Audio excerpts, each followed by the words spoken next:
अस्सलामुअलैकुम, नमस्ते, सत श्री अकाल। उम्मीद करता हूँ ठीक होंगे, खुश होंगे दोस्तों। जहाँ रहें खुश रहें, माँ बाप का ख्याल करें, क्योंकि माँ बाप है तो सभी कुछ है। दोस्तों आज की हमारी वीडियो है 5 mega project make India 5 economy. तो देखते हैं इस वीडियो में क्या है। दोस्तों हमारा देश भारत बहुत तेजी से डेवलप हो रहा है। एक तरफ जहां दुनिया के बड़े बड़े देशों की इकोनॉमिक ग्रोथ नेगेटिव में है, तो वहीं भारत दुनिया की फास्टेस्ट ग्रोइंग मेजर इकोनॉमी बना हुआ है। भारत पिछले साल ही यूनाइटेड किंगडम को पछाड़कर दुनिया की 5वीं सबसे बड़ी इकोनॉमी वाला देश बना था। वहीं आने वाले 2-3 सालों में भारत इकोनॉमी के मामले में जर्मनी को पछाड़ देगा। साथ ही एक रिपोर्ट के मुताबिक भारत 2027 तक $5 ट्रिलियन की इकोनॉमी को अचीव कर लेगा। इस माइलस्टोन को हासिल करने के लिए देश में बड़े बड़े मेगा प्रोजेक्ट्स पर काम चल रहा है, जो भारत को आने वाले सालों में आर्थिक दृष्टि से बहुत मजबूत बना देंगे। आज की इस वीडियो में हम ऐसे ही 5 बड़े मेगा प्रोजेक्ट्स के बारे में आपको बताने वाले हैं, जिन पर अभी काम चल रहा है और ये भारत को आने वाले समय में $5 ट्रिलियन की इकोनॉमी बनने में मेजर रोल प्ले करने वाले हैं। लेकिन उससे पहले दोस्तों, अगर आप इस चैनल पर पहली बार विजिट कर रहे हैं तो चैनल को सब्सक्राइब जरूर करें। Number 1, Bharatmala project. दोस्तों किसी भी देश की आर्थिक तरक्की के लिए जरूरी है कि उस देश की सड़कें बेहतर हों। वहीं भारत जैसे बड़े देश के लिए तो एक्सीलेंट रोड नेटवर्क और भी ज़्यादा जरूरी हो जाता है, और इस जरूरत को समझा नरेंद्र मोदी की सरकार ने और देश के रोड नेटवर्क को बेहतर बनाने के लिए 2017 में भारतमाला प्रोजेक्ट की शुरुआत की। इस प्रोजेक्ट में नए हाईवे और नेशनल कॉरिडोर्स को बनाना, साथ ही पहले से बने हाईवे को डेवलप करना शामिल है। इसके अलावा पिछड़े इलाकों, धार्मिक और पर्यटक स्थलों को जोड़ने वाले नेशनल हाईवे बनाए जाएंगे।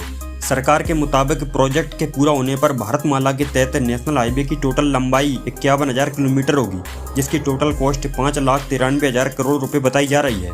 भारतमाला प्रोजेक्ट को 2 फेज में कंप्लीट किया जाएगा। पहले फेज में 34,800 किलोमीटर की रोड बनाई जा रही है। NHAI ने भारतमाला के पहले पेज को 2022 में कंप्लीट करने की बात कही थी, लेकिन जमीन अधिग्रहण, लागत में बढ़ोतरी और कोरोना वायरस महामारी की वजह से इसमें देरी हो रही है। रेटिंग एजेंसी ICRA के मुताबिक भारतमाला का पहला फेज 2026 तक कंप्लीट हो जाएगा।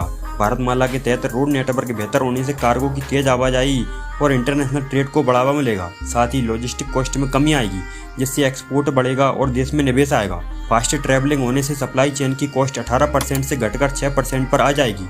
इसका फायदा ये होगा कि भारत की GDP में बढ़ोतरी होगी और भारत को $5 ट्रिलियन की इकोनॉमी बनने में मदद मिलेगी। Number 2, Mumbai trans harbour link. दोस्तों Mumbai trans harbour link 22 kilometre लंबा सी ब्रिज है, जो मुंबई को नवी मुंबई से जोड़ेगा। यह देश का सबसे लंबा जबकि दुनिया का 10वां सबसे लंबा सी ब्रिज होगा। अभी मुंबई से नवी मुंबई पहुंचने में करीब 3 घंटे लगते हैं, लेकिन इस ब्रिज के बनने के बाद यह समय घटकर केवल 20 मिनट हो जाएगा।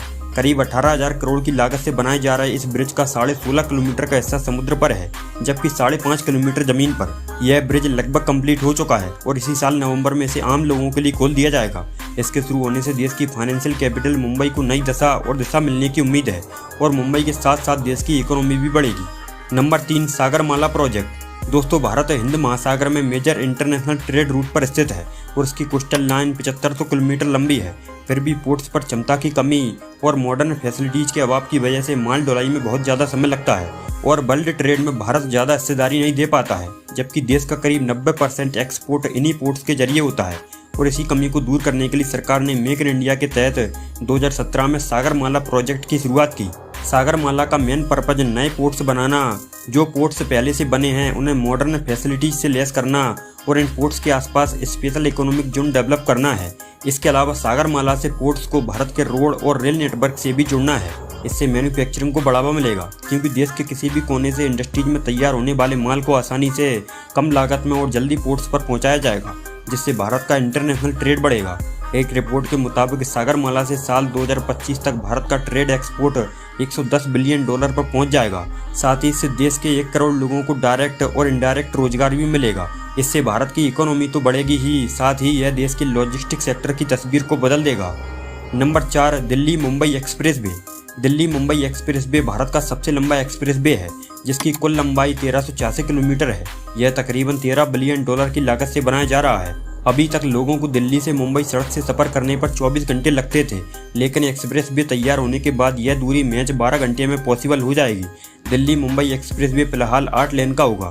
इसे भविष्य में 12 लेन तक बढ़ाया जा सकता है। यह एक्सप्रेस वे दिल्ली, हरियाणा, राजस्थान, मध्य प्रदेश, गुजरात और महाराष्ट्र से होकर गुजरेगा। खैर, दिल्ली मुंबई एक्सप्रेसवे लगभग बनकर तैयार हो चुका है और इसे इस साल के आखिर में चालू कर दिया जाएगा। ये एक्सप्रेसवे भारत की ग्रोथ जर्नी में मील का पत्थर साबित होगा। Number 5, 400 Vande Bharat train. दोस्तों, भारत सरकार इस समय देश के रेल इंफ्रास्ट्रक्चर पर खूब ध्यान दे रही है। नई ट्रेन चलाई जा रही हैं, रेल लाइनों का इलेक्ट्रिफिकेशन किया जा रहा है, साथ ही मॉडर्न रेलवे स्टेशन बनाए जा रहे हैं। इसी कड़ी में साल 2019 में सरकार ने देश में वंदे भारत ट्रेन को लॉन्च किया था। वंदे भारत एक सेमी हाई स्पीड ट्रेन है और देश में ही बनी है। देश में वंदे भारत सफल भी रही है और इसीलिए सरकार ने 2022 यूनियन बजट में अगले 3 साल में पूरे देश में 400 नई वंदे भारत ट्रेन चलाने का ऐलान किया था। इसके लिए सरकार 75,000 करोड़ रुपए खर्च कर रही है। इसके अलावा धीरे धीरे राजधानी और शताब्दी समेत सभी मौजूदा हाई स्पीड ट्रेनों को वंदे भारत से रिप्लेस करने की योजना बनाई जा रही है। अभी देश में जो ट्रेन चल रही है उनके मुकाबले वंदे भारत ज़्यादा प्रॉफिटेबल है। इससे देश की इकोनॉमी बढ़ रही है। तो दोस्तों, ये हैं वो 5 बड़े मेगा प्रोजेक्ट्स जो आने वाले सालों में देश की तस्वीर एकदम बदल देंगे और भारत को $5 ट्रिलियन की इकोनॉमी बनने में हेल्प करेंगे। फिलहाल के लिए इस वीडियो में बस इतना ही। अगर आपको ये वीडियो अच्छी लगी हो तो वीडियो को एक लाइक जरूर करें। साथ ही ऐसे ही इंटरेस्टिंग वीडियोस पाने के लिए हमारे चैनल A1 इंडियंस को भी सब्सक्राइब करें। अपना कीमती समय देने के लिए बहुत बहुत धन्यवाद। जी जनाब, तकरीबन आपको भी याद होगा कि तकरीबन ये प्रोजेक्ट हम देखें, अलग अलग देखें। दिल्ली मुंबई एक्सप्रेसवे जैसे है, वंदे भारत है और सागर माला है, भारत माला है। अच्छा, मैं कहता हूँ कि हम लोग तरक्की देखते हैं, आंकड़े देखते हैं। $600 बिलियन की इकनॉमी हो चुकी है, उससे भी ज़्यादा 600.9 और दिन ब दिन बढ़ती जा रही है और 1 ट्रिलियन होती जा रही है। 5 ट्रिलियन का टारगेट है जल्द से जल्द। कहने का मतलब ये है कि हम आंकड़े देखते हैं लेकिन उसके पीछे प्लानिंग, उसके पीछे जद्दोजहद, उसके पीछे सोच, उसके पीछे उसकी वजह तक नहीं जाते। उसकी वजह ये है, इस तरह के प्रोजेक्ट हैं, बड़े बड़े प्रोजेक्ट जिससे आवाम का फ़ायदा हो, आवाम को बेनिफिट हो, इंडस्ट्रियाँ लगें, इकनॉमी में इजाफ़ा हो, आपकी आमदोरफ्त आसान हो, ट्रेड में इजाफ़ा हो, लेन देन आसानी से हो, आपकी एक चीज़ जगह से दूसरी जगह वक्त बचे। देखिए, कभी भी कोई शख्स बिज़नेस करता है, वो रोड देखता है, वो सहूलत देखता है, वो इलेक्ट्रिसिटी देखता है, वो रास्ता देखता है कि एक जगह से अगर कोई मटेरियल तैयार हो रहा है, एक प्रोडक्ट तैयार हो रही है, उसने दूसरी जगह जाना है तो कैसे जाएगी वो, जब रोड ही सही नहीं होंगे। ट्रैफिक में बाज़ दफ़ा ऐसी चीज़ें होती हैं जो कि वक्त अगर ज़्यादा लग जाए तो वो ख़राब हो जाती हैं। अगर आप एक चीज़ से दूसरी जगह चीज़ जा रही है और ज़्यादा वक्त लग जाता है तो प्रोडक्ट, खाने पीने की चीज़ें होती हैं, कुछ ऐसी चीज़ें होती हैं वो ख़राब हो जाती हैं, उनको ज़्यादा वक्त नहीं लगना होता। कुछ ऐसी चीज़ें होती हैं कि दूसरा कंट्री अगर बना के किसी और देश को जल्दी से जल्दी भेज सकता है तो जाहिर सी बात है कि उस देश की वो चीज़ें वहाँ सेल होती हैं, वहाँ बिकती हैं और अपनी इकोनॉमी को 5 ट्रिलियन तक लेके जाना है। अच्छा, दिल्ली मुंबई एक्सप्रेसवे की बेशुमार वीडियोस देखी हैं, बाकायदा लोगों ने व्लॉग्स भी बनाए हैं, वहाँ पे बाकायदा टूर करके भी दिखाए हैं, गाड़ी चला के भी दिखाए हैं कितना बन चुका है, कितना छोटे छोटे पार्ट्स में बन रहा है वो। यानी कि एक पार्ट से तो फिर बीच में कहीं थोड़ा सा काम हो रहा है तो फिर दूसरा काफ़ी लंबा पार्ट बन चुका है, तो फिर आगे जाके पूरा सफ़र करके एक शख्स ने दिखाया था, बहुत अच्छा लगा था। और नितिन गडकरी जी मौजूद हैं और नितिन गडकरी जी की वजह से ही आज मतलब है कि बहुत सारी टीम वर्क होता है, पूरी एक हर चीज़, हर शख्स का आइडिया होता है, हर शख्स की एक सोच होती है, लेकिन नितिन गडकरी जी का मेन मकसद के अच्छा, अब नितिन गडकरी जी का मामला ये है कि उन्होंने कहा है कि मुझे अब रूरल एरिया पे, गांव देहात पे फोकस करना है, उनकी ज़िंदगी को बेहतर बनाना है, किसानों को अन्नदाता के बजाय ऊर्जादाता बनाना है। उनका एक मिशन ये भी है। और पोर्ट जो होते हैं, पोर्ट्स किसी भी देश की तरक्की में बहुत काम आते हैं, बहुत ही ज़्यादा उनका एक किरदार होता है, बहुत ही ज़्यादा उनका एक इम्पोर्टेंट रोल होता है। अच्छा, पोर्ट जो है वो हर कंट्री के पास नहीं होता। हर कंट्री जो भी समंदर के किनारे कंट्री है और ऐसी जगह है जहाँ पे जहाज़ लंगरअंदाज हो सकते हैं, बड़े बड़े शिप्स खड़े हो सकते हैं, वहाँ पे पोर्ट बनाई जाती है। पाकिस्तान के पास, पाकिस्तान की पोर्ट के हवाले से अभी कुछ दिनों न्यूज़ आई कि हमने यूएई को सेल कर दी। पाकिस्तान के कई एयरपोर्ट्स जो हैं वो किसी न किसी देश को बेच दिए गए हैं, पाकिस्तान की सड़कें बेच दी गई हैं।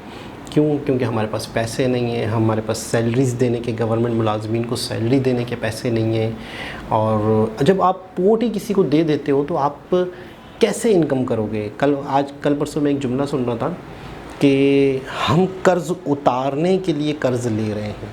मतलब हम कर्ज़ उतारने के लिए मज़ीद कर्ज़ ले रहे हैं। क्या हम पागल हैं? मतलब हम कैसी कोई अजीबोगरीब मखलूक हैं? हम कर्ज़ उतारने के लिए ही कर्ज़ ले रहे हैं। हमने अपने मुल्क में डेवलपमेंट नहीं की, हमने इंफ्रास्ट्रक्चर के काम नहीं किए, हमने सड़कें नहीं बनाई। जो सड़कें पहले से अंग्रेज़ों के दौर की बनी हुई हैं वो सड़कें टूटने को है। स्टील मिल भी वापस मेरे ख़्याल में रशिया को दे दी गई। स्टील मिल कराची की एक बहुत बड़ी स्टील मिल हुआ करती थी, उस पर करप्शन, वहाँ के एहतजाज सुनने में आते थे कि मुलाजमीन को सैलरी नहीं मिल रही। हमारे यहाँ पे इतनी बड़ी पोर्ट है, उस पोर्ट से भी हमारा मुल्क ना कमा पाया। पोर्ट पे कोई भी सामान आता है, जाता है, टैक्स निकलता है, सिंपल सी बात है। हज़ारों की कई चीज़ें जाती हैं, कई चीज़ें आती हैं, उससे भी हम नहीं कमा पाए। मतलब हम को दूसरों को बेच रहे हैं तो हम क्या करेंगे? मतलब हम एक दिन हफ्ता पुरानी बात है, एक जगह पे बहुत सारे लोगों के इलाकों का एक सीवरेज का एक जगह होती है, वहाँ जमा होता है, वाटर बोर्ड का इदारा वो देखता है। तो उस शख्स से मैंने पूछा, मैंने कहा ये क्या हो रहा है? मतलब बड़ी एक अजीब सी जगह थी। तो वो कह रहे थे कि ये वाटर बोर्ड के अंडर में आती है ये जगह, और यहाँ पे बहुत सारे एरियाज़ का जो सीवरेज है यहाँ जमा होता है, फिर आगे से ये ट्रांसफ़र होके एक सीधा समंदर की तरफ जा रहा होता है। तो यहाँ पे एक जंक्शन है, इस तरह की कोई चीज़ थी। तो मैंने ऐसे ही बोल दिया, मैंने कहा इतना पानी आ रहा है, ये जो बह रहा है ना पानी, आप इसको आगे कर रहे हो। तो मैंने कहा इससे तो बिजली भी बन सकती है, इससे तो ये भी हो सकता है। तो एक अंकल थे, कम से कम 50-55 साल की उम्र के थे। उन्होंने कहा कि क्यों दिल जलाते हो, क्यों ज़ख्मों पे नमक छिड़कते हो? मैंने कहा क्या हुआ? बोला आपने क्यों दिल जलाने वाली बातें कर रहे हो कि इससे बिजली बन सकती है। मैंने कहा क्या हुआ? फिर तो बस वो शुरू हुए और मैं चुप हो गया। ये भी हो सकता है, वो भी हो सकता है, बलूचिस्तान में इतना हमारे पास ख़जाना है, फ़लानी जगह हमारे पास क्या कुछ नहीं है, लेकिन हम कुछ भी नहीं करते, ना हमने करना है। तो एक बहुत ही ज़बरदस्त वीडियो थी, बहुत खुशी हुई। दोबारा किसी और वीडियो से आपसे मुलाकात होगी, जब तक के लिए अल्लाह हाफ़िज़।